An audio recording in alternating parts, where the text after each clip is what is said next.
Then I got another leave to go home. When I got back to Brooklyn, the ship had left and headed for the Pacific. So I got into a fight with an English sailor in this hospital. I was supposed to get 6 weeks of R&R or something like that in Arizona, kind of recuperate from this. But I got into this fight with this English sailor that we had given England a bunch of old destroyers, World War I destroyers, and he was complaining about them old rust buckets that we gave him. And this time I thought I was pretty patriotic, and I lipped off to him about you should appreciate what we give you instead of running it down, and one thing led to another, and we got into a fight, and both of us in the hospital yet. And we got called up to the captain's mast, and the old boy up there, he said, "You guys want to fight, huh?" Well, he said, "I'll see to it that you get into the fight." The next night I was on a ship headed for Africa, North Africa. I never did get to Arizona for my R&R, whatever they called it, I don't remember now. But anyway, we was headed for Africa, North Africa. And when that ship went out by the Statue of Liberty, why, of course I was just a deckhand at the time and really didn't have anything to do at that time because I had just got on the ship. Didn't know nothing anyway. And I saw the old Statue of Liberty go by, and I thought, boy, I hope I see you again. And so I was just a deckhand. And I got seasick the first time we went out. I got to where I thought I wanted an apple, and I ate an apple, and that was, I guess, about the worst thing I could have eaten. I got sick. Anyway, then they had us scraping the deck and painting it, and they'd give you a scraper and a certain area you're supposed to scrape, and I had lost my patriotism at that time, and I'd scrape a while, and then I'd throw the damn scraper over the side, and boats would come around, "Where's your scraper?" I said, "Oh, it slipped out of my hand, went over the side." "Well, here's another one." And then we had to, after we got a scrape, then he had to inspect it, you know, and well, it had to be just so, and then you paint it. And God, I'd really learned to hate the Navy by that time.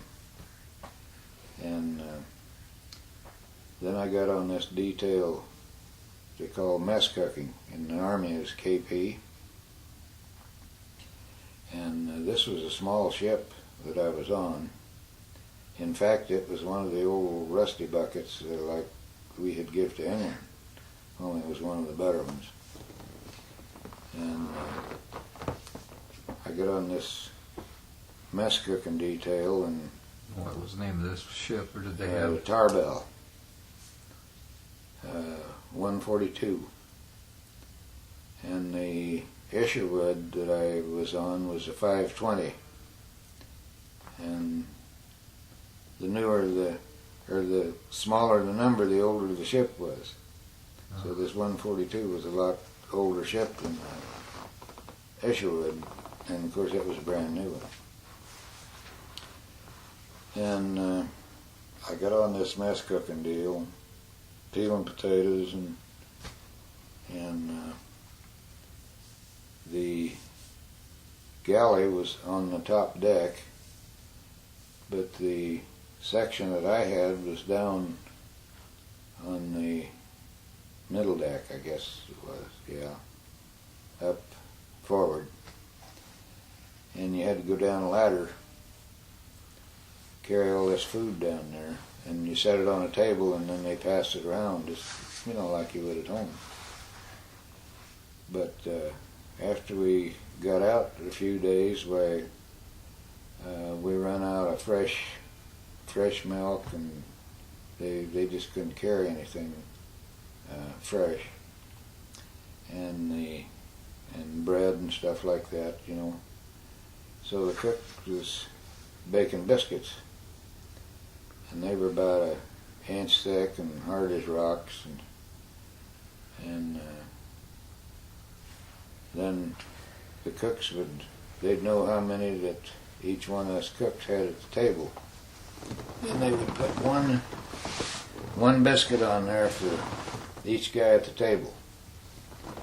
Well, of course, there was always somebody that would take two, and in fact, there was a first-class quartermaster that was a captain of the mess table, and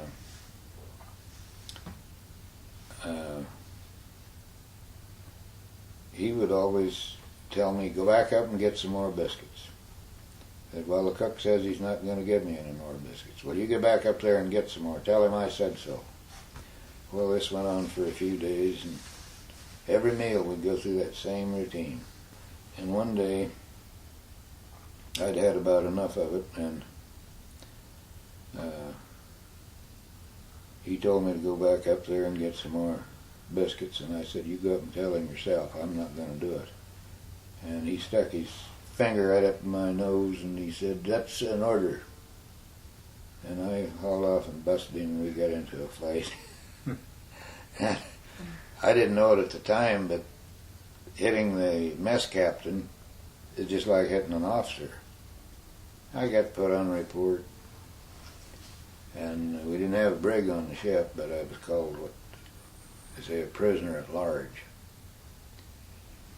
And I was sitting up on the deck there one day peeling potatoes, and I was thinking, boy, if I ever get back to the States and I can get off of this ship, I'm going to take off and I ain't never coming back. And pretty soon I heard some guy say, hey, Sonny, I hear you got your ass in a little bit of trouble.